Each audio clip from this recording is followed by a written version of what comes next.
જય શ્રી કૃષ્ણ દોસ્તો, હું રાહુલ યાદવ, તમારો મેથેમેટિક્સ મેન્ટર. આજે આ સેશન તમારી લાઈફનું લાઈફ ટ્રેનિંગ સેશન બની રહેશે. આજે આપણે 11 સાયન્સ મેથેમેટિક્સ નો અભ્યાસ શરૂ કરી રહ્યા છીએ. જનરલ દોસ્તો, વસ્તુ કેવી હોય છે કે દુનિયામાં બે પ્રકારના માણસો મળે છે. એક એવા હોય છે કે જે બહુ સમજી વિચારીને નિર્ણય લે છે, જે નિર્ણય હંમેશા સાચો જ પુરવાર થતો હોય છે. અને એક મારા જેવા માણસો હોય છે કે પહેલા તો નિર્ણય લઈ લે છે અને પછી ગમે તે થાય તેને સાચો પુરવાર કરવાની ટ્રાય કરે છે. તમે એ બંને નિર્ણયમાંથી ગમે તે પાર્ટીમાં હશો, ડઝન્ટ મેટર. વસ્તુ એવી છે કે આજથી આપણે સ્ટાર્ટ કરીએ છીએ mathematics 11th standard Gujarati medium. Generally આ કોર્સમાં તમને શું મળશે? તો આ કોર્સમાં તમને એનસીઈઆરટી ના તમામ કન્સેપ્ટ સાથે એક્ઝામ્પલ તો મળવાના જ છે, સાથે સાથે જેઈ ની પણ પ્રિપરેશન થતી રહેશે. અને જનરલી ગુજરાતી મીડિયમમાં આ લેવલનું કન્ટેન્ટ મને નહીં લાગતું કે ક્યાંય કોઈ પણ જગ્યાએ અવેલેબલ હોય. તો તમારે શું કરવાનું છે? સંકલ્પ એપ પ્લે સ્ટોર માંથી ડાઉનલોડ કરવાની છે અને એમાં એક નોર્મલ પેમેન્ટ છે જે તમે પે કરીને મારી સાથે આખા કોર્સમાં જોડાઈ શકો છો. તો દોસ્તો, સ્ટાર્ટ કરીએ છીએ આપણે 11th સ્ટાન્ડર્ડ મેથેમેટિક્સ. આમ પહેલા તો જો હું તમને આ મતલબ કે જે સિલેબસ છે એની રૂપરેખા આપું તો આપણી એનસીઈઆરટી માં કુલ 16 ચેપ્ટર છે. અને આ 16 ચેપ્ટર માંથી કમસે કમ 13 એવા કન્સેપ્ટ છે કે જે જેડબલઈ માં ખૂબ જ આકર્ષક છે, ખૂબ જ મતલબ કે શક્યતા છે પૂછાવાની. તો આપણે એ કન્સેપ્ટને તો ઓવર પાવરફુલ બનાવશું. સાથે સાથે અમુક ચેપ્ટર્સ એવા છે યા તો અમુક કન્ટેન્ટ એવા છે કે જે ખાલી તમારી 11th ની એક્ઝામમાં જ કામમાં આવવાના છે. તો એની પણ તૈયારી આની અંદર થઈ જશે. હવે આજે આપણે એ ટોપિક ભણશું કે જે એનસીઈઆરટી ના સિલેબસમાં ચેપ્ટર તરીકે નથી, પરંતુ આ ન આવડે તો તમને કશું જ બી નથી આવડતું એના જેવું થાય. આપણે આજે શીખશું નંબર સિસ્ટમ. શું શીખશું દોસ્તો? Number system. આમ ગણિતમાં આ નંબર સિસ્ટમ તમે યાદ કરો, એકદમ નાનકડા ભૂલકા હતા જ્યારે શરૂઆતમાં સ્કૂલમાં ગયા હતા ત્યારથી મેડમ કે સર તમને આ વસ્તુ શીખવાડવાની ટ્રાય કરે છે. આજે આપણે એનું ઝડપથી રિકેપ લેશું. આપણે જાણીએ છીએ, આમ તો તમે જાણો છો કે નંબર સિસ્ટમની અંદર કોઈ બી ટીચર આવશે તો શું શીખવાડશે? N Z Q R. પરંતુ હકીકતે એન ઝેડ ક્યુ આર ભી કોઈકના ઉપગણ છે. ઉપગણ એટલે તો ખબર ને, એની અંદર સમાયેલા છે. એ કોણ? તો સૌથી મોટો જે ગણ છે જેને આપણે દાદાજી કહેશું એ છે સંકર સંખ્યા ગણ. સંકર સંખ્યા ગણ, જેને ટેકનિકલી સી વડે દર્શાવે છે, સેટ ઓફ કોમ્પ્લેક્સ નંબર. હવે આ જે સંકર સંખ્યા ગણ છે એ એકચ્યુઅલમાં બે ભાગમાં વહેંચાયેલું છે.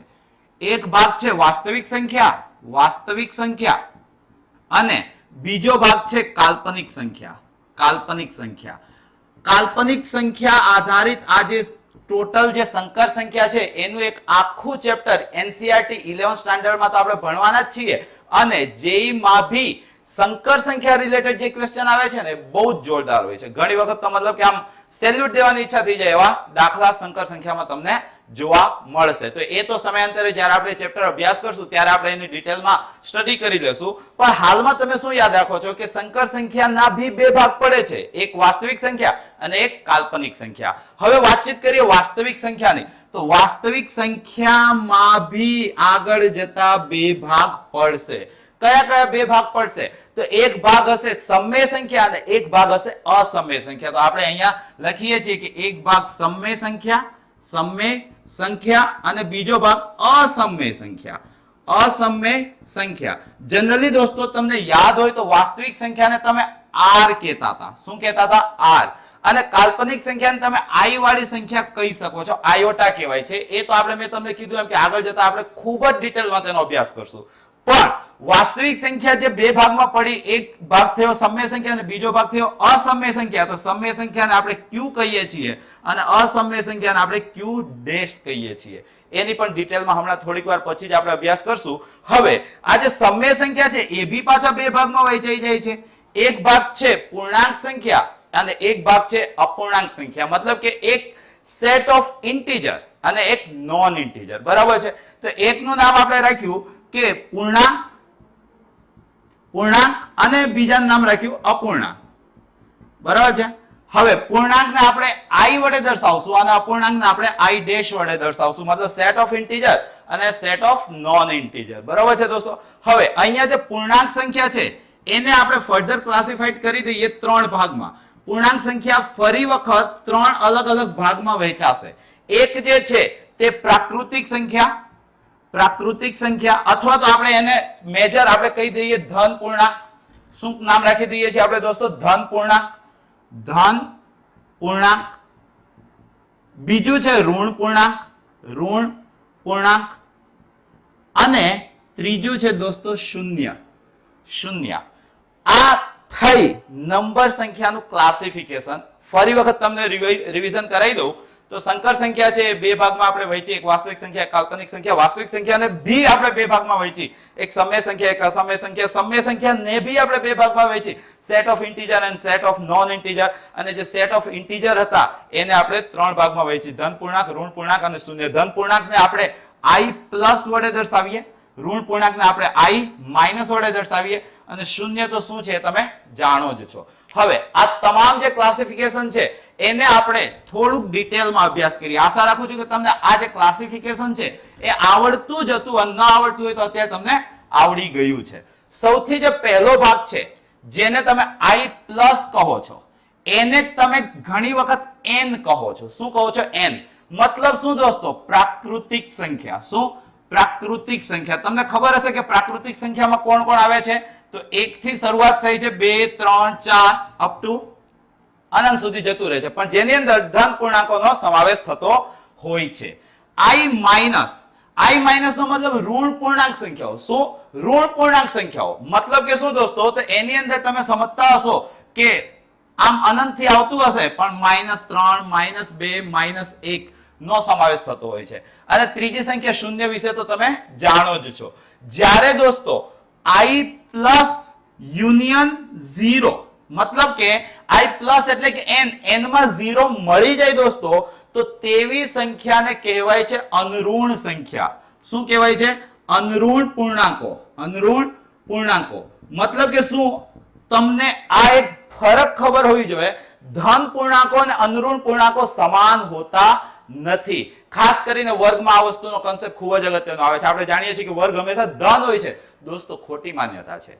વર્ગ હંમેશા ધન નથી હોતા, વર્ગ હંમેશા અનઋણ હોય છે. કારણ કે વર્ગ શૂન્ય બી બની શકે છે. શૂન્યનો વર્ગ કેટલો થતો હોય છે? શૂન્ય. અને શૂન્યનો સમાવેશ મતલબ અનઋણ, ના કે ધન. ધન હોવું, ધનમાં ક્યાંય 0 નો ઉલ્લેખ નથી પણ અનઋણમાં 0 નો ઉલ્લેખ છે. આ જરાક માઇન્ડમાં રાખજો. જ્યારે તમે જેઈ ની એક્ઝામ આપશો ત્યારે કદાચ વર્ડિંગ આવા સ્વરૂપનું હોઈ શકે છે કે અનઋણ પૂર્ણાંક સંખ્યા છે, તો દોસ્તો તમારે સમજવાનું 0 બની શકે છે. એ જ રીતના i માઇનસ યુનિયન 0 એટલે કે આ જે છે આ શું છે? તો આ ધન સંખ્યા સિવાયનો ભાગ છે, જેની અંદર દોસ્તો શું આવતું હશે? તો -3 -2 -1 અને 0 બી આવતો હશે. તો મતલબ કે આ વસ્તુ તમે શીખી ગયા. જ્યારે દોસ્તો આ ત્રણે ભેગા થઈ જાય, મતલબ શું? i પ્લસ, i માઇનસ અને 0 આ ભેગા થઈ જાય તો એને તમે કહો છો હોલ નંબર અથવા તો z, મતલબ કે પૂર્ણાંકો. તો મતલબ કે z વિશે તમે જાણો છો કે આની અંદર શું આવશે? -3 -2 -1 0 1 2 3 એવી રીતના અનંત સુધી. તો આ વસ્તુ સાથે તમે પરિચયમાં છો. હવે દોસ્તો આ આપણે શેનું ક્લાસિફિકેશન કરી દીધું? તો આ આપણે પૂર્ણાંક સંખ્યાનું ક્લાસિફિકેશન કરી દીધું. હવે પૂર્ણાંક સંખ્યાથી જરાક તમે આગળ વધો તો વાતચીત આવે છે. શેની વાતચીત આવે છે? સમય સંખ્યાની. શેની વાતચીત આવે છે? સમય સંખ્યાની, જેની અંદર જનરલી અપૂર્ણાંકોની વાતચીત થતી હોય છે. તો આ અપૂર્ણાંકોમાં જોવા જઈએ તો જે સંખ્યાને તમે p/q સ્વરૂપે દર્શાવી શકો છો એ સંખ્યાને તમે સમય સંખ્યા કહો છો. મતલબ કે જે સંખ્યા પૂર્ણાંક નથી તે અપૂર્ણાંક છે અને એની અંદર આપણે શીખીએ છીએ સમય સંખ્યાઓ. તો સમય સંખ્યાઓની ડિટેલમાં આગળ વાતચીત કરીએ તો સમય સંખ્યાઓ નવું કશું નથી, p/q સ્વરૂપની સંખ્યાઓ છે. શું છે? p/q સ્વરૂપની સંખ્યાઓ છે, જેમાં આ p છે એ ક્યાંથી આવતું હશે? તો z માંથી આવતું હશે. q છે એ ક્યાંથી આવતું હશે? z માંથી આવતું હશે. પણ ગણિતમાં છેદ શૂન્ય શક્ય નથી. એનો મતલબ એમ થાય છે કે q જે છે તે શૂન્ય નહીં હોય. પાકી વાત દોસ્તો? મતલબ કે એવી તમામ સંખ્યાઓ કે જેને હું p/q સ્વરૂપે રજૂઆત કરી શકું એ તમામ સંખ્યાઓને હું શું કહું છું? સમય સંખ્યા કહું છું. અને એને આપણે શેના વડે દર્શાવીએ છીએ? q વડે દર્શાવીએ છીએ. હવે દોસ્તો આમાં નાની નાની વસ્તુઓ તમારે જરાક ધ્યાનમાં રાખવાની છે. માનો કે કઈ સંખ્યાઓ સમય સંખ્યા બની શકે? તો પોઈન્ટ વાળી સંખ્યાઓ. પણ પોઈન્ટ પછી જે નંબર્સ છે, જે આંકડા છે તે બાય ચાન્સ રિપીટ થાય છે અથવા તો પૂરા થઈ જાય છે. મતલબ કે એને ટેકનિકલી અંગ્રેજીમાં કહેવાય RT, રિપીટ થતા હોય અથવા ટર્મિનેટ થતા હોય. જે સંખ્યાઓ રિપીટ થતી હોય છે અથવા ટર્મિનેટ થતી હોય છે તમામ સંખ્યાઓની ગણતરી આપણે શેમાં કરીએ છીએ? સમય સંખ્યામાં કરીએ છીએ. જેમ કે માનો કે 0.3124, તો તો આ અહીંયા સંખ્યા શું થઈ ગઈ? પૂરી થઈ ગઈ ને. અગર આ સંખ્યા પૂરી થઈ ગઈ તો મતલબ કે જો આને જ 31 24 ના છેદમાં 1 ની પાછળ 4 0, તો મતલબ શું થયો દોસ્તો કે આપણે આને p બાય q સ્વરૂપે ફેરવી દીધું. q શૂન્ય નથી. મતલબ શું થયો દોસ્તો? આ કેવી સંખ્યા છે? તો આ સમમેય સંખ્યા છે. આશા રાખું છું કે તમને સમજાતું હશે. અથવા તો એવી સંખ્યાઓ કે જેમાં પોઈન્ટ પછી સંખ્યાઓ રિપીટ થતી હશે, આવી જ રીતના આમ રિપીટ થતી જશે. આમ તો તમે જાણો છો કે આને કઈ રીતના સોલ્વ કરાય. નાના ધોરણોમાં તમે સોલ્વ બી કરી ચૂકેલા છો. આને આપણે x ધારી લઈએ. હવે આ જે છે એને જ તમે શીખ્યા હશો કે 0.3 કહીએ છીએ, કારણ કે 3 છે એ રિપીટ થતો જાય છે. બરાબર છે દોસ્તો? હવે આપણે શું કરીએ છીએ? 12 માં જેટલા આંકડા છે, કોણ અહીંયા 12 કોને લાગે? તો જે રિપીટ થતા હોય એને લાગે. કોણ રિપીટ થાય છે? 3 રિપીટ થાય છે, મતલબ એક જ ડિજિટ રિપીટ થાય છે. તો મતલબ કે 10 વડે આને આપણે ગુણશું. તો અહીંયા તમે 10x મેળવો છો. 10x મેળવો છો તો આને 10 વડે ગુણ્યા તો 3.3333333 આવું કંઈક બન્યું. તો મતલબ કે દોસ્તો આ શું થયું? 3.3 કહેશું ને આપણે. તો આ તમારું 10x થયું, આ તમારું x થયું. આ પરિણામ 1, આ પરિણામ 2. હવે તમે શું કરો છો? પરિણામ 2 માંથી પરિણામ 1 બાદ કરો છો. બાદ કરતા તો જેવું દોસ્તો તમે 10x માંથી x બાદ કરશો તમને શું મળી જશે? 9x. જમણી બાજુ શું થાય છે? તો 3.3 માંથી 0.3 બાદ થાય તો કેટલા થઈ ગયા? 3. તો દોસ્તો અહીંયા x બરાબર 3 ના છેદમાં 9 એટલે તમને કેટલા મળી ગયા? 1 ના છેદમાં 3. અને જો આ તમે p બાય q સ્વરૂપે દર્શાવી દીધું, મતલબ કે આ સંખ્યા બી શું થઈ ગઈ દોસ્તો? તો આ સંખ્યા બી સમમેય સંખ્યા બની ગઈ. સમમેય સંખ્યા આવે એટલે તમારે એક જ વસ્તુ ધ્યાનમાં રાખવાની, શું કે અગર p બાય q સ્વરૂપે હું ફેરવી શકીશ તો તે સમમેય સંખ્યા છે. અગર નથી ફેરવી શકતો તો તે સંખ્યા સમમેય નથી. જો સમમેય નથી તો એને આપણે શું કહીએ છીએ? તો જે સંખ્યા સમમેય નથી એને આપણે કહીશું અસમમેય સંખ્યા. શું કહેશું આપણે? અસમમેય સંખ્યા. તો દોસ્તો અસમમેય સંખ્યાની વાતચીત કરું તો એક સિમ્પલ એની ડેફિનેશન તો મને ખબર પડી ગઈ કે જે સંખ્યાઓને હું p બાય q સ્વરૂપે ફેરવી શકતો નથી એ તમામ સંખ્યાઓને આપણે શું કહીએ છીએ? અસમમેય સંખ્યા કહીએ છીએ. તો અસમમેય સંખ્યાને જો મારે પ્રોપર ડિફાઇન કરવી હોય, જો મારે એને વ્યાખ્યાયિત કરવી હોય તો હું શું વ્યાખ્યા આપીશ? તો મને ખબર છે કે અગર કોઈ સંખ્યા nRNT છે, શું? nRNT. nRNT નો મતલબ શું કાઢશો દોસ્તો? તો નોન રિપીટિંગ નોન ટર્મિનેટિંગ. શું? Non repeating non terminating. Sir આ નોન રિપીટિંગ નોન ટર્મિનેટિંગ છે શું? તો પોઈન્ટ પછીના આંકડા અગર રિપીટ ન થતા હોય અને સાથે સાથે ટર્મિનેટ બી ન થતા હોય, મતલબ શું? પોઈન્ટ પછી જે સંખ્યા છે આમ અનંત સુધી જતી હોય ને કોઈ ફિક્સ પેટર્ન તમે આઈડેન્ટિફાઈ નથી કરી શકતા, રિપીટ નથી થતી, તો એ તમામ સંખ્યાઓને દોસ્તો તમે શું કહો છો? અસમમેય સંખ્યા કહો છો. જેમ કે 0.1 2 3 4 0 7 2 9 3 1 9 4 2 1 આવતી દિવાળી સુધી આવા આંકડા લખતો જઈશ. તો દોસ્તો આ એવી સંખ્યા છે કે જેને તમે p બાય q સ્વરૂપે ફેરવી શકવા માટે સક્ષમ નથી. અને જે સંખ્યાને તમે p બાય q સ્વરૂપે ફેરવી નથી શકતા એ તમામ સંખ્યાઓને તમે શું કહો છો? અસમમેય સંખ્યા કહો છો. તો આ કોનું ઉદાહરણ થયું? અસમમેય સંખ્યાનું ઉદાહરણ થયું. મેં જે તમને આ nRNT ની જે ડેફિનેશન આપી છે દોસ્તો, તમારે ફક્ત આ ડેફિનેશન જ યાદ રાખવાની થાય છે. સાહેબ આ તો બધું ચલો સમજે, કોઈ પ્રોપર ઉદાહરણ આપો ને કે જેની અંદર અમને ખબર પડે કે આ સમમેય છે કે અસમમેય છે. તો દોસ્તો રૂટની અંદર અવિભાજ્ય સંખ્યા જેટલા બી આ સ્વરૂપની રજૂઆત છે એ બધી શું કહેશું આપણે? અસમમેય કહેશું. મતલબ કે સર તમે એવું કહો છો કે આ √2 છે, √3 છે, √5 છે. હા, √2 √3 √5 આ બધું શેમાં ગણતરી કરવામાં આવે છે? તો અસમમેય સંખ્યામાં ગણતરી કરવામાં આવે છે. આ બધી જ સંખ્યાઓ કે જે રૂટની અંદર અવિભાજ્ય સ્વરૂપે દર્શાવાય છે એ તમામ સંખ્યાઓ શું કહેવાય છે? તો અવિભાજ્ય સંખ્યા કહેવાય છે.